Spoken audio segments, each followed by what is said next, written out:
Good morning, my dear brothers and sisters in Christ. Thursday after Epiphany.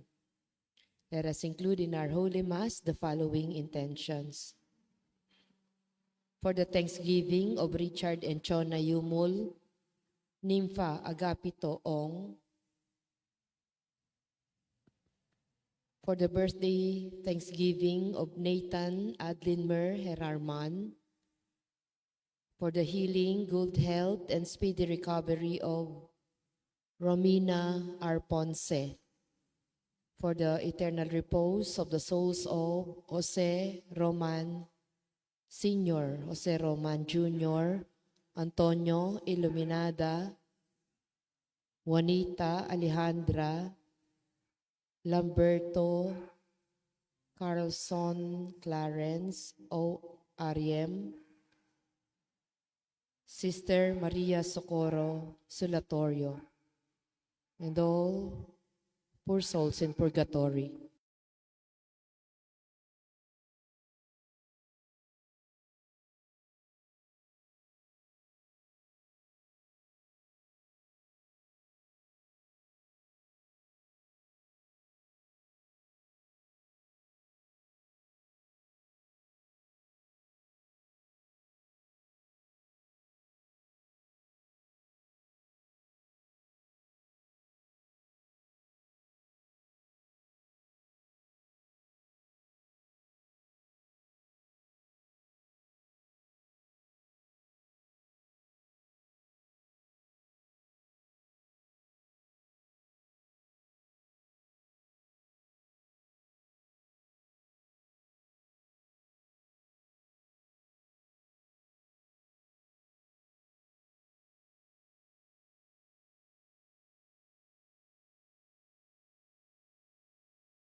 Let us all rise and glorify the Lord by singing our entrance hymn.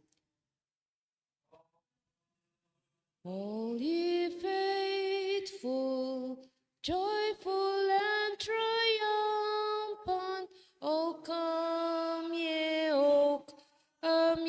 to Bethlehem. Come and behold him, born the King of angels. Oh, come, let us adore him. Oh, come, let us adore him. Oh, come, let us adore him, Christ the Lord. In the name of the Father, the Son, the Holy Spirit. Amen. The Lord be with you. And with your spirit. Let's now go to mind our sins and ask the Lord for his pardon and for his strength. You were sent to heal the contrite of heart.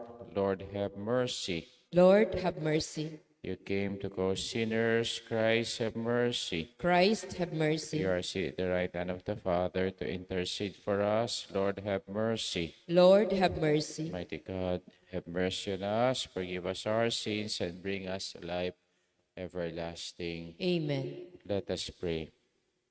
O God, who, by the nativity of your only begotten Son, wondrously began for your people the work of redemption, grant, we pray, to your servants such firmness of faith that by his guidance they may attain the glorious prize you have promised through our Lord Jesus Christ, your Son, who lives and reigns with you in the unity of the Holy Spirit, one God, forever and ever. Amen. Amen.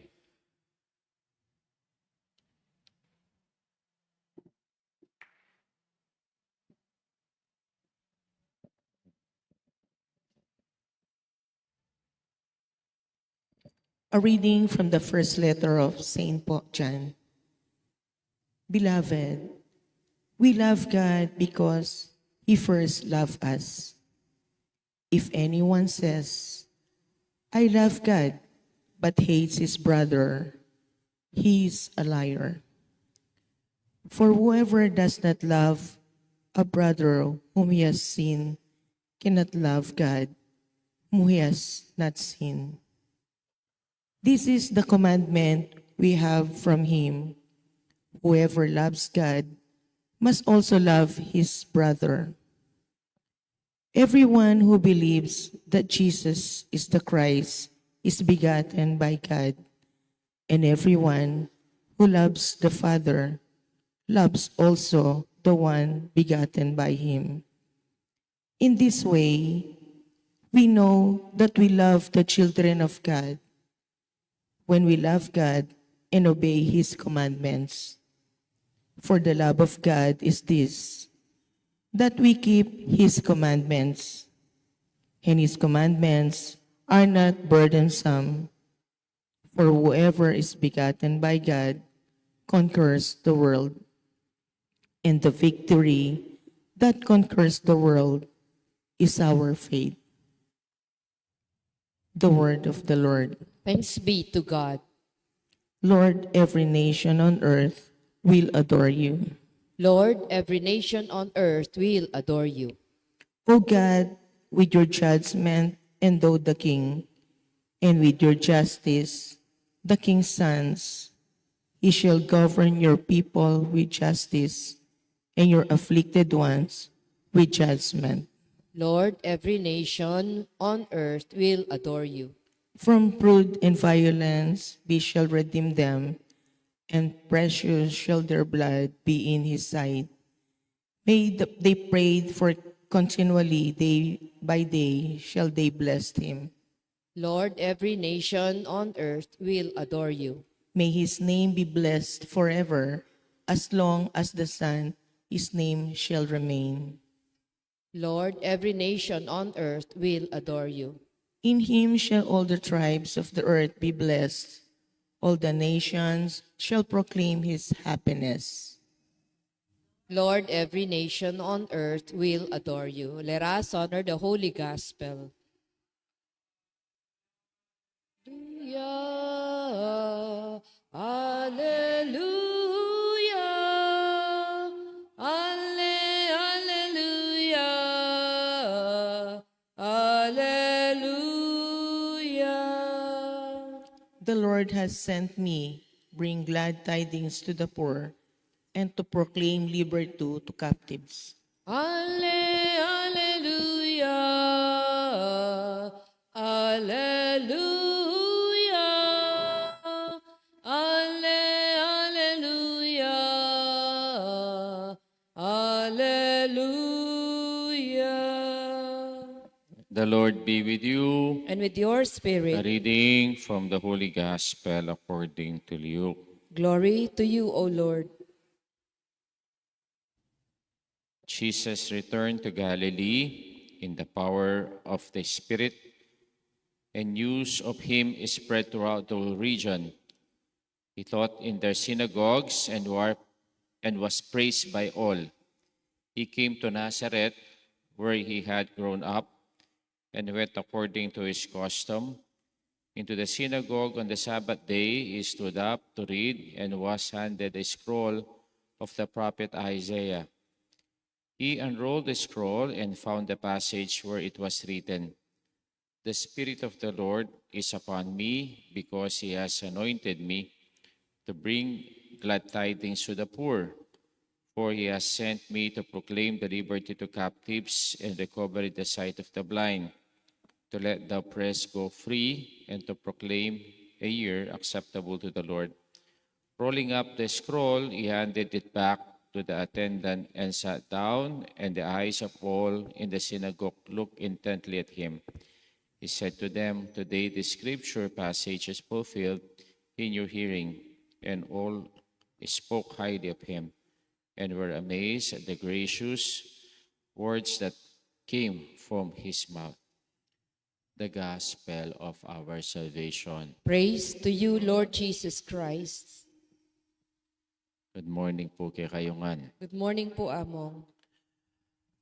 Thursday after Epiphany, matita pa po, kakatamo pong season of Christmas. So 3 days pa para po mayari pa in Pasko. Merry Christmas pa po kay kayungan. Okay po. Sa lahat po ng mga nag-uumpisa ng kanilang trabaho, laging tinitignan nila, ano ba yung purpose ng trabaho ko? Ano ba yung goal ng trabaho ko? Ano ba ang pupuntahan ng trabaho ko? Si Stephen Covey po, isa po siyang business writer at isa po siyang speaker in business. Ang sabi niya, begin with the end in mind. Ano ibig sabihin ng begin in the end in mind? Kung mayroon kang gustong gawin, no, iniisip mo na, ano ba ang kararatnan nito? Ano ba ang magiging itsura nito? Ako po, laging tinitignan ko po yung nagpapagawa ng bahay. Especially po yung dumadaan sa mga arkitekto. Yung pong isang vacant lot, pagkatapos mayroong isang tarpaulin. In this place, it will rise this house. It will rise this building. At makikita mo na ang itsura ng bahay na pinapagawa o makikita mo na yung building na pinapagawa. Kaya po, yun ang ibig sabihin ng begin with the end in mind. For example, gusto mong maging teacher, so start pa lang ngayon. Piniprepare mo ng sarili mo that one day you become a teacher. O kaya, kung gusto mong maging doktor, no, from this day on, nakikita mo na sarili mo na one day ikaw ay isang doktor. Kahapon lumabas yung result ng bar exam. No? Ang dami pong mga pumasa. At ang daming natuwa. No? Kasi, ang sabi nila, nag-start pa lang ng kanilang review, nagdaan na sila ng kahirapan. Kaya yung mga pumasa, may umiiyak, no, sa tuwa. No? Kaya yun po yung sinasabi sa atin ng begin with the end in mind. Bakit? Kasi ito yung mga goals natin eh.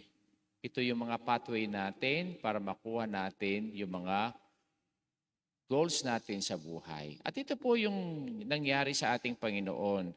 The start of His public ministry. Kaya po siya umuwi sa kanilang sariling bayan. Taga-saan kasi siya? Taga-Ukarning kikatanggi ng Jesucristo. Taga-Sapang Bato ba siya? Taga-saan na ating Panginoong Jesucristo? Nazareth. Kaya po, saan siya umuwi? Sa sarili niyang bayan. Sa Nazareth. At nung umuwi siya sa Nazareth, sinabi niya sa mga tao, itong kanyang mission vision, no, begin with the end in mind. The Spirit of the Lord is upon me because He has anointed me to bring glad tidings to the poor. He has sent me to proclaim the liberty to captives and to recover the sight of the blind and to let the oppressed go free. At ang sabi niya sa pinakahuli, today, this scripture passage is fulfilled in your hearing. No? Bakit niya po ito sinabi? Ang basis po nito, makikita natin sa ating first reading. At ano kasi yung first reading natin? It is all about love. Ang sabi po sa atin ni St. John sa kanyang letter, Beloved, we love God because He first loved us. If anyone says, I love God but hates his brother, he is a liar. Sino kaya sa atin ng mga sinungaling dito? Ako po sinungaling ako. Bakit sinungaling ako?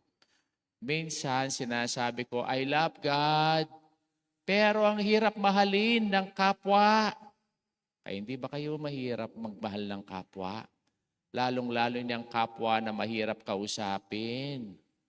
Oh, kaya po, no, inaamin ko na ako ay sinungaling din. Kasi sinasabi natin, mahal natin ang Diyos, pero ang taong nakikita mo, sabi ni St. John sa atin, hindi mo naman siya minamahal. Paano mo sasabihin na mahal mo ang Diyos habang ang taong nasa tabi mo, kapitbahay mo, kasama mo sa bahay, o kamag-anak mo, ang hirap mahalin? Kaya po, no, yung basis ng ating Panginoon sa kanyang misyon ay yung sa pagmamahal, no? Kaya po, tayo kaya yung mga misyon natin sa buhay natin. The start of the year, begin with the end in mind. At paano natin ito maumpisahan? Katulad ni Kristo, umpisahan natin sa pagmamahal. Pagmamahal sa Diyos at pagmamahal natin sa ating kapwa.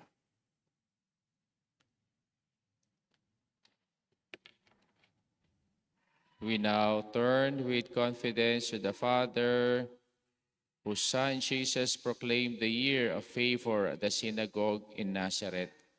For each prayer, we say, Lord, hear our prayer. All together. Lord, hear our prayer.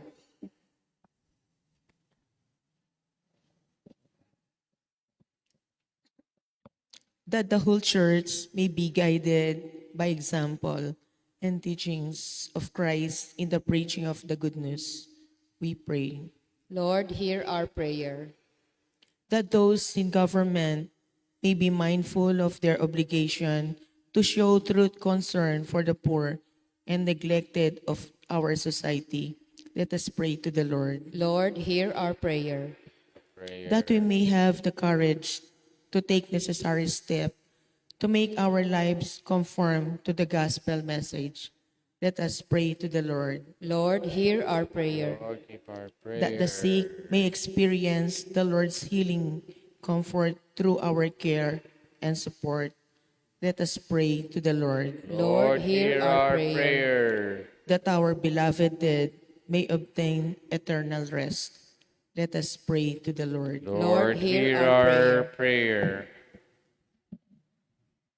For the thanksgiving of Richard and Chona Yumul, Limpagapitoong for the birthday of Nathan Adlin Mer, Che Garman, for the souls of Jose Roman Sr. Jr., Iluminada Juanita, Alejandra, Antonio. Let us pray to the Lord.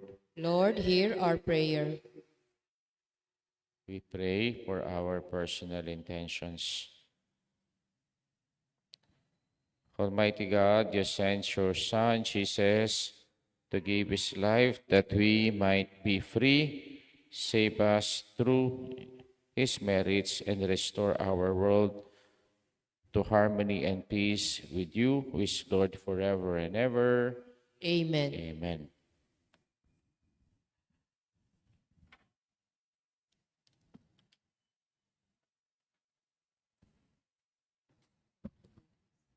O holy night, The stars are brightly shining. It is the night of our dear Savior's birth.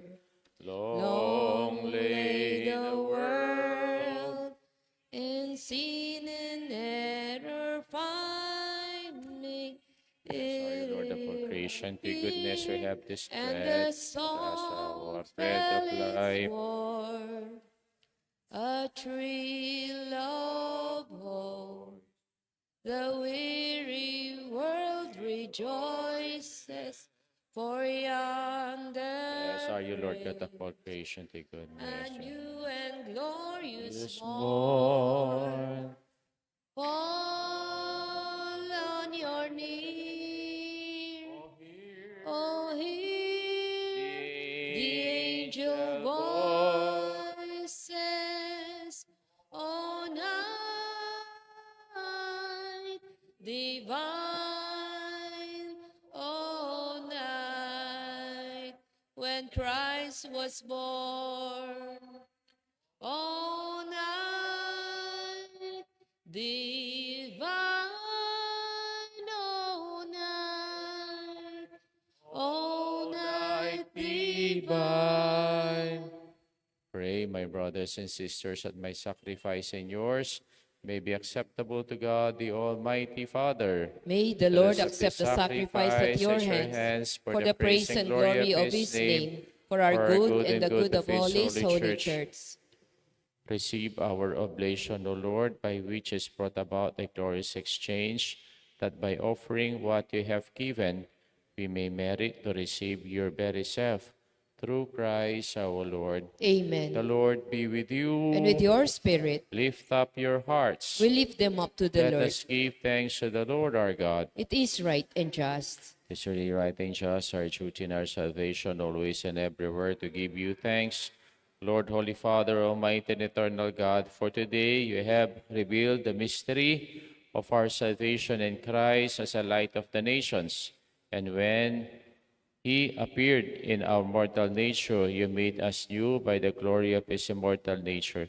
And so with the angels and archangels, with thrones and dominions, with all the hosts of powers of heaven, we sing the hymn of your glory, as without end we acclaim. Holy, holy, holy, Lord God of hosts, heaven and earth are full of your glory. Hosanna in the highest. Blessed is he who comes in the name of the Lord. Hosanna in the highest.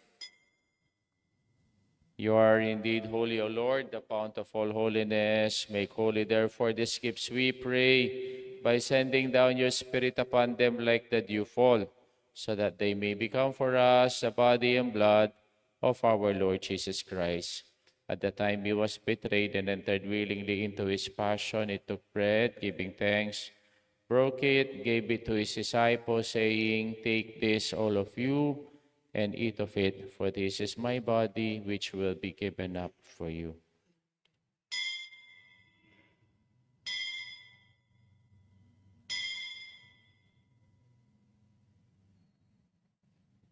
In a similar way, when supper was ended, he took the chalice, and once more giving thanks, he gave it to his disciples, saying, "Take this, all of you, and drink from it, for this is the chalice of my blood, the blood of the new and eternal covenant, which will be poured out for you and for many for the forgiveness of sins. Do this in memory of me."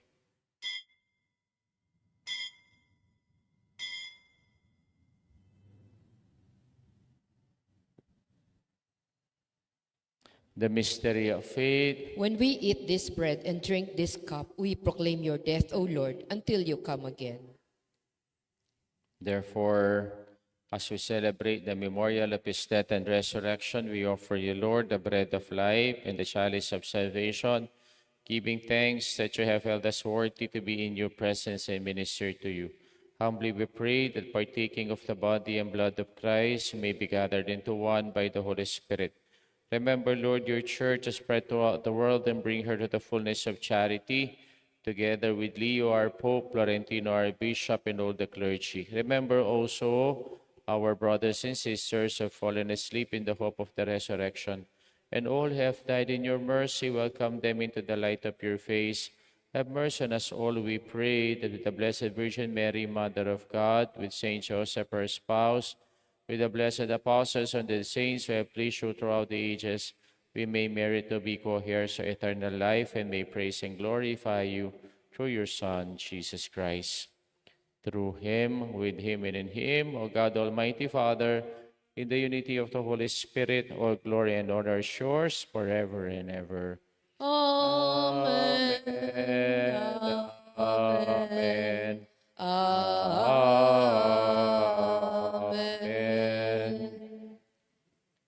Let us now pray the Lord's Prayer. Our Father, who art in heaven, hallowed be thy name. Thy kingdom come, thy will Thy be done. will be done on earth as it is in heaven. Give us this day our daily bread, and forgive us our trespasses, trespasses, as we as forgive we those forgive who those who trespass against us. And lead us not into temptation, but deliver us from evil. Amen. Amen. Deliver us, Lord, from every evil.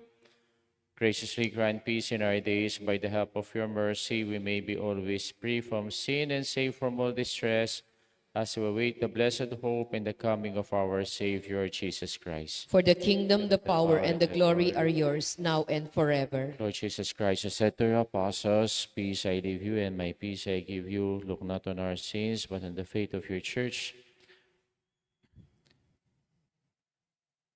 And graciously grant our peace and unity in accordance with your will, who live and reign forever and ever. Amen. The peace of the Lord be with you always. And with your spirit, Let us now offer each other the sign of peace. Kapayapan po kaya kayungan, kapayapan. Lamb of God, you take away the sins of the world, have mercy on us. Lamb of God, you take away the sins of the world, have mercy on us. Lamb of God, you take away the sins of the world, grant us peace.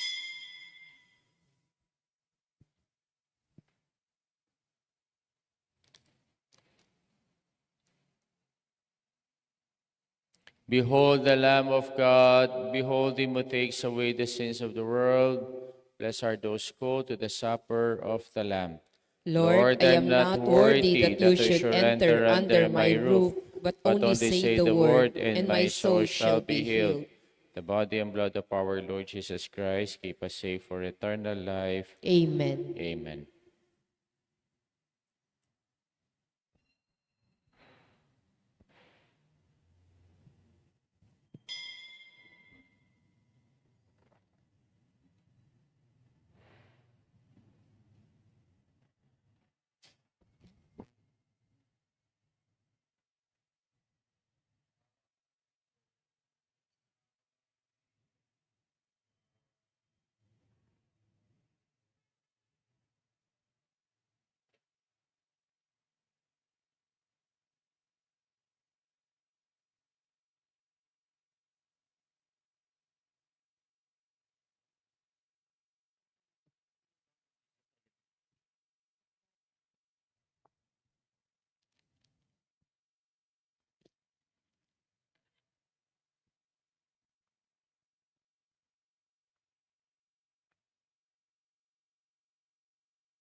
Let us pray.